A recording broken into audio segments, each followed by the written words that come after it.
पश्चिम बंगाल में ममता बनर्जी की पार्टी तृणमूल कांग्रेस में चुनाव नतीजे आने के ठीक एक महीने बाद ही टूट पड़ गई। पार्टी से निकाले गए विधायक ऋतव्रत बनर्जी की अगुवाई में 58 विधायकों ने अलग गुट बना लिया, जिसे अब विधानसभा स्पीकर ने अलग गुट की मान्यता दे दी है।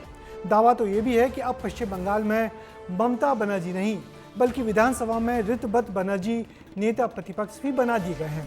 हालांकि अब तक इस बारे में स्पीकर और टीएमसी की तरफ से कोई भी आधिकारिक बयान नहीं आया है। वैसे कैसे टूटी टीएमसी, इस रिपोर्ट में देखिए।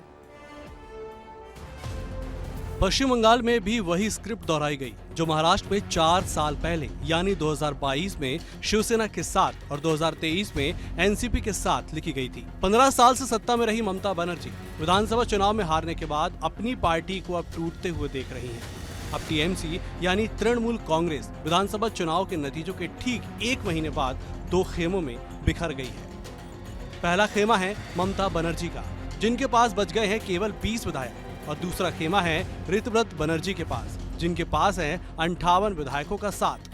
विधानसभा चुनावों के बाद क्योंकि तृणमूल कांग्रेस के पास केवल 80 विधायक थे, 2 को पार्टी से बाहर कर दिया गया था और 1/3 विधायकों ने ममता का साथ छोड़ा, तो इन पर कोई दल बदल कानून भी लागू नहीं होता। यही वजह है कि खुद विधानसभा स्पीकर ने अब ऋतव्रत बनर्जी को विपक्ष का नेता मान लिया है। এটা 58 জন তৃণমূল কংগ্রেসের প্রতীকে নির্বাচিত 58 জন বিধায়ক, সেই 58 জন বিধায়কের একটা টিম এই বিধানসভার অষ্টাদশ পশ্চিমবঙ্গ বিধানসভার प्रिंसिपल ऑपोजिशन। अभिषेक बनर्जी उस दिन चोरों के जैसा पिटने के बाद बोले थे कि आवाम उनका रक्षा करेगी, तो फिर देखा गया कि सेंट्रल गवर्नमेंट को चिट्ठी दिए हैं उनका सिक्योरिटी बढ़ाने के लिए। तो उनको लेकर हम लोग ये चर्चा नहीं करना चाहते। जहां तक ममता बनर्जी का सवाल है, हम लोग मानते हैं कि Mamata Banerjee is a very tall leader और हमारा लेजिस्लेटिव पार्टी का उनसे आवेदन रहेगा कि हमारा चीफ एडवाइजर के तहत हम लोगों का मार्गदर्शन करते रहें। अब जब टीएमसी में इतनी उठापटक हो रही है, ऋतव्रत बनर्जी पश्चिम बंगाल की सियासत में भूचाल ला रहे हैं, तो इसके पीछे एक बड़ी वजह भी है। दरअसल ये मामला जुड़ा है नेता विपक्ष के चयन से। ऋतव्रत बनर्जी और संदीपन साहा पर फर्जी हस्ताक्षर के आरोप लगे थे और दोनों को पार्टी से बाहर कर दिया गया था।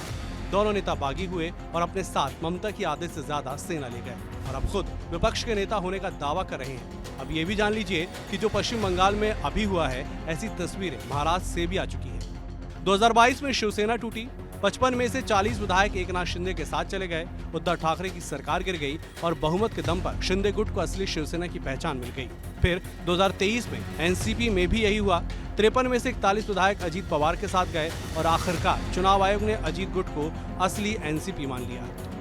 और अब यही सवाल और यही घमासान पश्चिम बंगाल में भी मचेगा, जब सवाल उठेगा असली टीएमसी का और नकली टीएमसी का। पश्चिम बंगाल की राजनीति अब एक नए मोड़ पर खड़ी है। टीएमसी को दोहरी मार पड़ रही है, पार्टी टूट चुकी है, अभिषेक बनर्जी ईडी के शिकंजे में है। फिलहाल इतना तय है कि टीएमसी के भीतर शुरू हुआ ये सियासी संग्राम आने वाले दिनों में पश्चिम बंगाल की राजनीति की दिशा और दशा दोनों तय कर सकता है। ब्यूरो रिपोर्ट, विस्तार न्यूज। तो आज निश्चित ही टीएमसी के लिए बहुत बुरा दिन रहा।